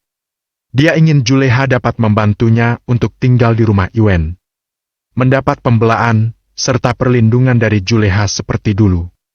Hati Juleha sakit teriris mendengar pengakuan Maya. Dia tidak tahu jika anaknya itu hidup terlunta di luar rumah. Bu, cuma ibu yang bisa nolong aku. Kak Iam gak mau ngajak aku tinggal di sini, juga gak mau usir penyewa itu dari rumah ibu. Aku gak punya tempat tinggal, Bu, tolong aku, Bu. Maya melirik diam-diam, memastikan reaksi dari Juleha. Sekejap tubuh tua itu langsung menegang, dia tidak berani meminta Maryam untuk mengajak Maya tinggal bersama mereka. Bu? Maya masih merengek, mendongak menatap Juleha yang hanya diam tak memberinya jawaban. Ibu udah gak sayang lagi sama aku. Ibu udah gak peduli lagi sama aku. Aku pergi aja. Ancam Maya yang kemudian bangkit dari pangkuan Juleha berpura-pura hendak pergi. Maya! Jangan pergi, nak! Pinta Juleha, hatinya kembali luluh oleh sosok manja tersebut.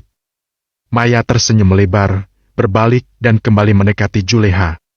Kemudian duduk di tepi ranjang bersisian. Ia menjatuhkan kepala di pundak Juleha, bermanja-manja dengan ibunya. Apa ibu tahu? Aku gak punya tempat tinggal, gak ada yang nolongin aku. Selama ini aku juga sering kelaparan. Aku ketemu Kak Iam, Bu, aku mau minta sama maaf sama kakak, tapi kakak malah ngusir aku. Padahal aku cuma mau minta uang buat beli makan, tapi kakak gak mau peduli. Adu Maya memfitnah Maryam lagi. Deg. Hati Juleha berdegup, tapi dia ragu untuk mempercayai Maya karena bagaimanapun dia tahu betul seperti apa sosok Maryam. Anak ketiganya itu tidak akan melakukan hal buruk seperti yang dikatakan Maya. Aku tahu, ibu pasti gak percaya aku. Aku gak apa-apa kalau ibu gak percaya. Aku juga terima ini semua karma yang harus aku terima karena udah ninggalin ibu. Kak Iam bener, katanya ini semua balasan buat aku. Aku terima, Bu, aku diam-diam kesini cuma mau ketemu sama ibu, mau minta maaf sama ibu. Aku harus pergi lagi sebelum ketahuan. Ucap Maya panjang lebar. Ia beranjak dari pundak Juleha dan kembali berpura-pura hendak pergi. Memang benar, jika ketahuan dia akan repot sendiri. Maya, ibu coba ngomong sama kakak kamu, tapi ibu gak bisa janji sama kamu. Ini, ibu punya simpanan sedikit. Kamu hati-hati. Ucap Juleha memberikan sedikit uang yang disimpannya kepada Maya. Makasih, Bu. Maya berbalik, tersenyum puas mendengar ucapan Juleha. Ditambah uang di tangan, bisa cukup untuk bekal sampai dia menerima uang gaji dari toko. Ibu masih sama kayak dulu, masih sayang sama aku. Kalian gak bisa dapetin hati ibu. Maya bergumam dalam hati, keluar dan memastikan keadaan sekitar. Tujuannya sudah tercapai, yaitu bertemu dengan Juleha. Sayang, penyamarannya gak bisa berhenti. Kepala koki yang bertanggung jawab atas jalannya acara, meminta Maya membawa hidangan untuk para tamu. Ah, sial. Aku gak bisa keluar dari sini. Gimana kalau ketahuan coba? Dasar tua bangka sialan. Dia mengumpat meski bibir tersenyum. Mendorong troli berisi makanan keluar dapur dengan kepala tertunduk. Beruntung dia membawa masker dan segera mengenakannya. Sementara di ruang tamu, Maryam masih duduk bersama Leia. Hanya berdua saja, tak ada siapapun lagi. Jadi, apa yang ibu tahu? Tanya Maryam setelah Leia menganggukkan kepala. Waktu itu, flashback. Suara apa itu, nak? Pekik Leia saat mendengar ledakan yang cukup keras hingga membuat Tanya bergetar. Yuen tidak menjawab, dia ikut berlari ke jalan bersama para warga yang juga penasaran dengan suara ledakan itu.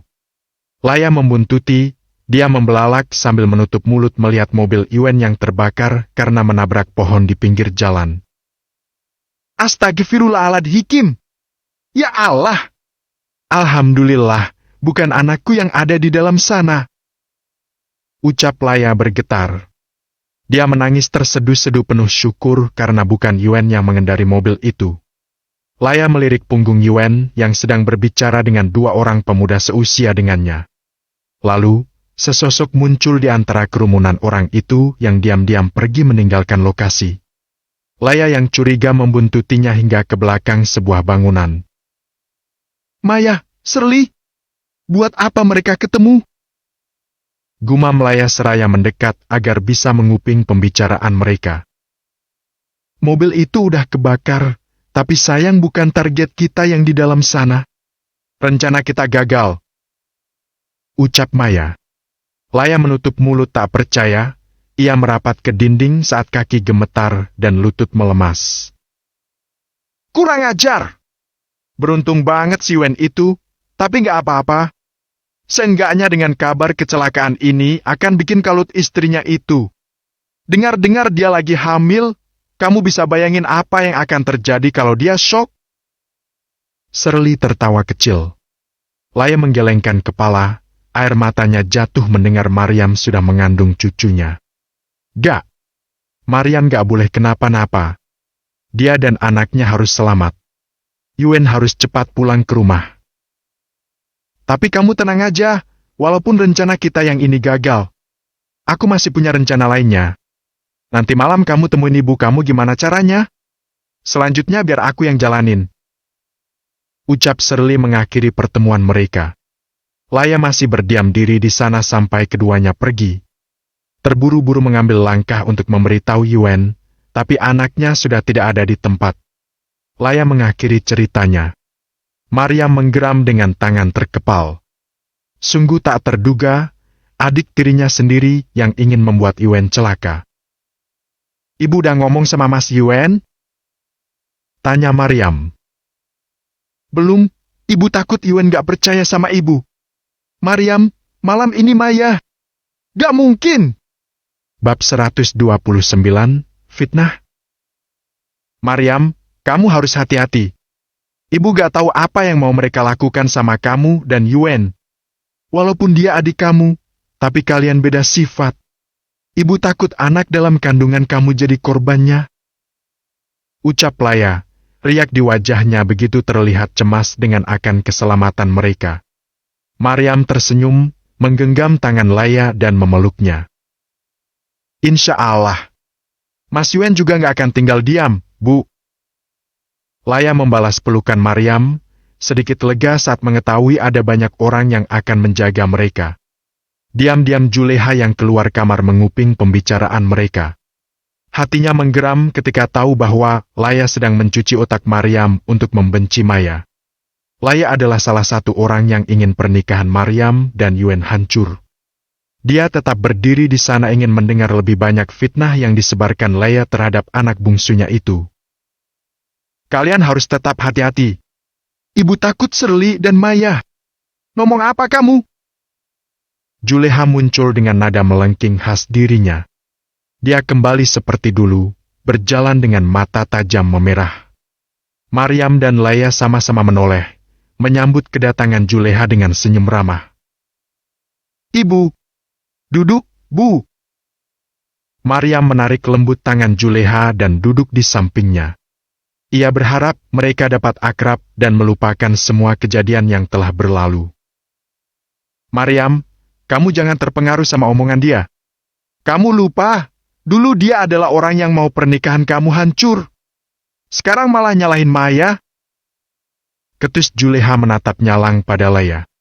Maryam melirik mertuanya itu, kemudian melihat ibunya. Ia menghela napas panjang, menunduk untuk menenangkan hati sejenak. Apa yang terjadi sama ibu? Apa dia ketemu sama Maya? Maryam mengeluarkan ponsel mengirim pesan kepada Yuen untuk menyelidiki keberadaan Maya. Maaf, Bu Juleha. Kayaknya Bu Juleha ini salah paham. Dulu saya begitu sebelum tahu kalau Maryam adalah menantu saya. Kalau saya tahu dia adalah Maryam, gak mungkin saya berniat ngancurin rumah tangga mereka. Ibu bisa tanya sama Maryam. Ujar Laya dengan sopan dan lembut khas dirinya. Memang sosok Laya tidak mudah terpancing emosi. Gayanya yang elegan dalam meladeni sosok seperti Juleha mengundang decak kagum di hati Maryam. Senyum ramah terpasang, lemah lembut nada suaranya. Halah, kita ini dulu sama aja. Sekarang saya udah sadar, tapi nggak tahu kalau kamu itu suka mandang orang lain rendah. Sengit Juleha membuat dahi Maryam semakin mengernyit heran. Laya tersenyum kecut, gayanya yang elegan masih melekat pada dirinya. Ia menghela napas panjang, menatap Juleha dengan pasti. Sekarang saya tanya sama Bu Juleha.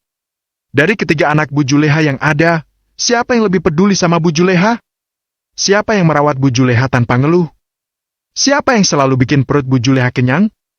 Nggak perlu jawab, hati Bu Juleha tahu jawabannya dan saya nggak perlu. Laya menggelengkan kepala. Juleha diam, membayangkan satu demi satu anak perempuan yang dia lahirkan. Sekarang kita ini udah tua. Harusnya tahu mana yang mesti kita belah, mana yang nggak perlu. Kita butuh anak di samping kita untuk merawat tubuh yang udah nggak berdaya ini, Bu. Jangan mau diadu domba, sebagai orang tua kita harus bisa melihat kebenaran. Jangan sampai kasih sayang kita membuat mata baru kita buta sampai-sampai nggak bisa lihatnya dari orang lain.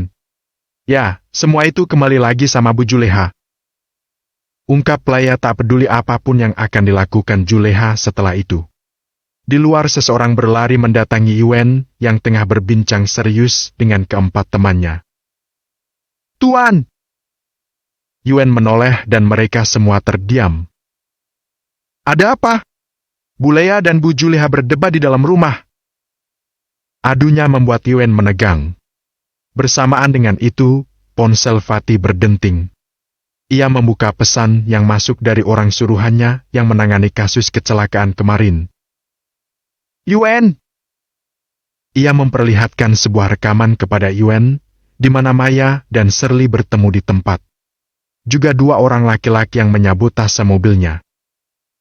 Ini rekaman yang diambil dari CCTV rumah warga juga jalan. Kemarin sempat rusak, tapi orangku sudah memperbaikinya. Cukup, kan? Apa ibu kamu itu udah bilang sesuatu sama kamu?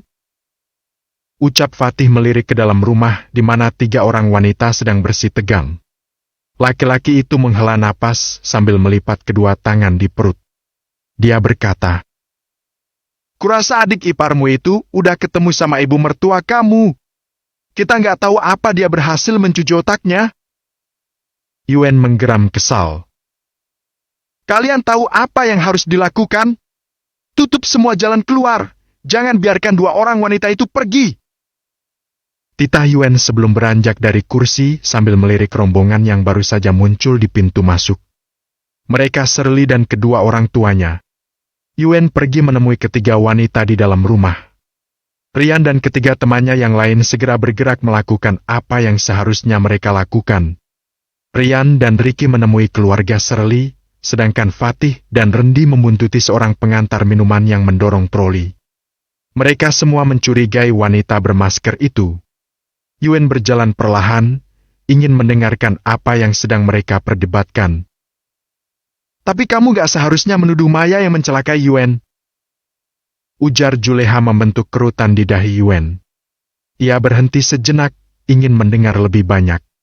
Apa Bu Juleha berubah lagi? Benar yang dibilang Fatih, mereka pasti udah ketemu. Maaf, Bu Juleha. Saya bukan menuduh, tapi saya lihat dengan mata kepala saya sendiri kalau Maya sama Shirley emang otak dibalik kecelakaan Yuen kemarin. Kalau mereka dibiarin, mereka pasti akan semakin menjadi. Ucap Laya penuh penekanan. Juleha menggelengkan kepala. Dia menolak dengan tegas. Gak! Aku gak percaya sama kamu. Kamu cuma mau fitnah anak saya. Mau adu domba anak saya. Bu, kenapa ibu jadi kayak gini lagi? Ibu harus lihat fakta, Bu. Kecelakaan kemarin ada di dekat rumah kontrakan Ibu Laya. Maya dia kerja di toko tempat aku kerja, dan itu dekat juga sama kontrakan Ibu Laya. Ibu tahu siapa Shirley? Dia sama kayak Maya. orang yang gak suka aku hidup sama Mas Yuen. Ucap Maryam lembut mencoba untuk membuat Juleha mengerti dengan keadaan yang sedang terjadi. Juleha memang keras kepala bila menyangkut soal Maya. Kalau kamu gak asal nuduh, mana buktinya? Ngomong gak ada bukti itu sama aja fitnah.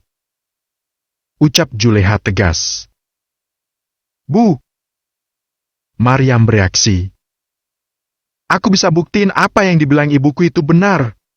Kalau ibu gak percaya, sebentar lagi akan melihat kenyataan bahwa anak kesayangan ibu yang selalu ibu bela itu adalah otak dari semua kejahatan yang terjadi sama Maryam.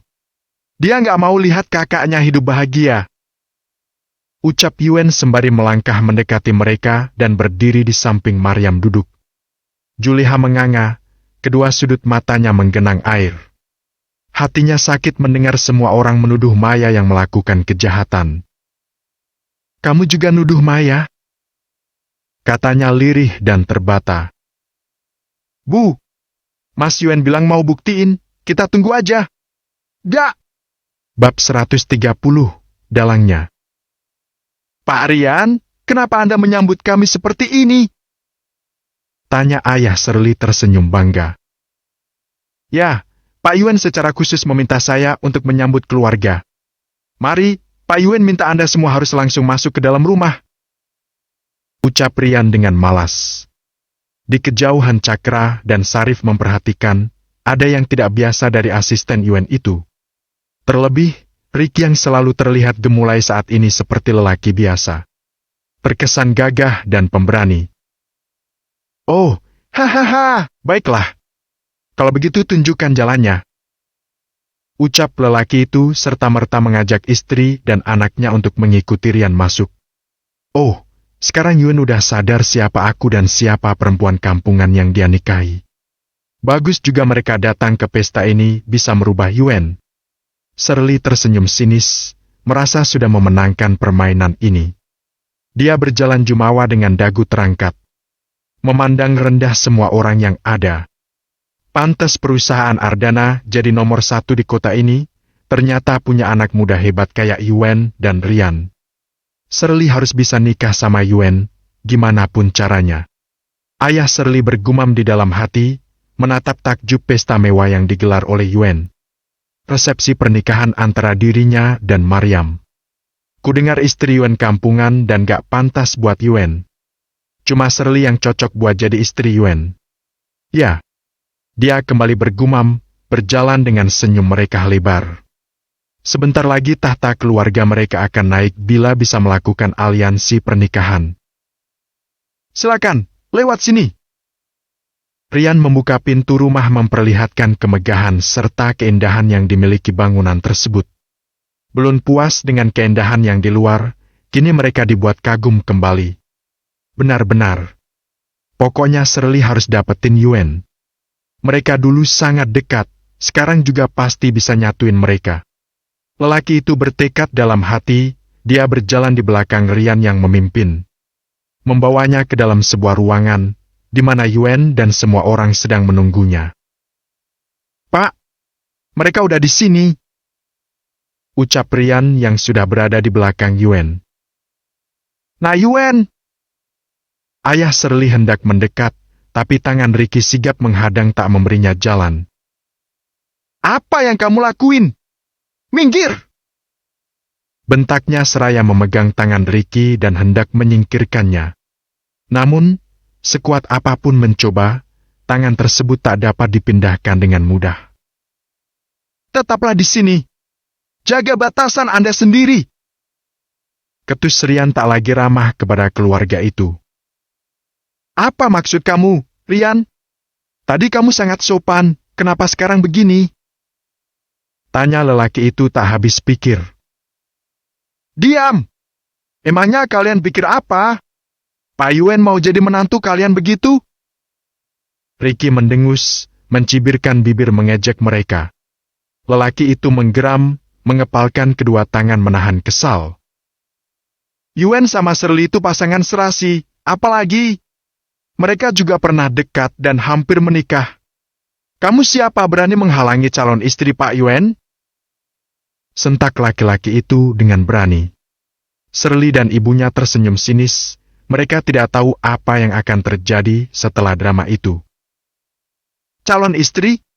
Apa Mas Yuen mau nikah lagi? Mariam menatap suaminya. Ia tahu semua itu hanya keinginan mereka saja. Tidak dengan Yuen. Nak, kamu jangan dengerin mereka. Yuen mana mungkin menikah lagi?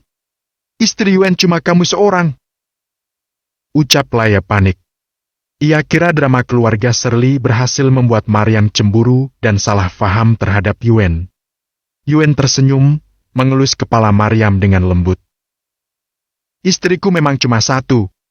Mungkin yang mereka maksud Yuen yang lain. Bukan suami kamu ini.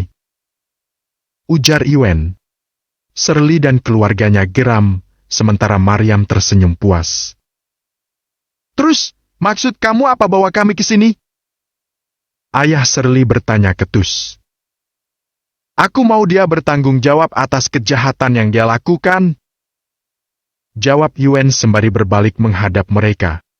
Ricky dan Rian dan menyingkir, beberapa orang berdatangan berjaga di belakang mereka. Pintu dan jendela ditutup rapat, tak ada yang bisa keluar ataupun masuk ke dalam rumah. Sementara pesta di luar, diawasi Cakra dan Sarif. Kejahatan? Kejahatan apa yang udah Shirley lakukan? Dia anak yang baik, menyakiti semut aja dia gak berani. Kamu jangan mengada-ada, Yuen. Tolak ayah Shirley dengan tegas. Bener itu. Anak kami gak mungkin ngelakuin kejahatan. Sahut ibunya mempertegas ucapan sang suami. Yuen menghela napas, menatap mereka bertiga remeh. Kemudian berkata, benar atau gak? Kalian akan tahu setelah melihat bukti. Tenang aja, pihak berwajib yang akan menjatuhkan hukum terhadap mereka. Yuen tersenyum saat raut-raut panik tergambar di wajah mereka bertiga. Sang ayah berbalik menghadap anaknya, menatap dengan tatapan yang menginterogasi. Apa yang udah kamu lakuin, Shirley?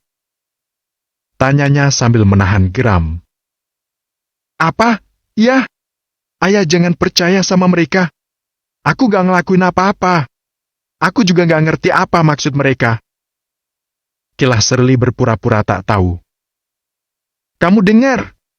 Anakku gak ngelakuin apa-apa. Jangan asal menuduh, kalian semua bisa dipenjara. Katanya dengan yakin. Sementara Shirley terlihat gelisah dan panik. Dia bahkan tidak berani menatap Yuen seperti yang sering dilakukannya. Gimana ini? Apa Yuen udah tahu soal kecelakaan kemarin? Apa mungkin si Maya yang bocorin? Kurang ajar. Awas kamu, Maya. Shirley menggeram dalam hati, mengepalkan tangan erat ketika wajah Maya membayang dalam ingatan. Dia mengajak Maya bekerja sama karena tahu dia juga menginginkan Yuen. Oh, terus siapa yang menyuruh mereka berdua? Yuen menggerakkan tangan meminta seseorang datang. 2 orang masuk menggiring 2 orang lainnya. Mendorong mereka hingga terjatuh di hadapan Yuen. Kedua tangan laki-laki itu diikat ke belakang, wajah mereka juga babak belur akibat hantaman bawahan Yuen. Jelaskan siapa yang menyuruh mereka menyabotase mobilku kemarin? Ucap Yuen membuat Shirley panik dan kalut.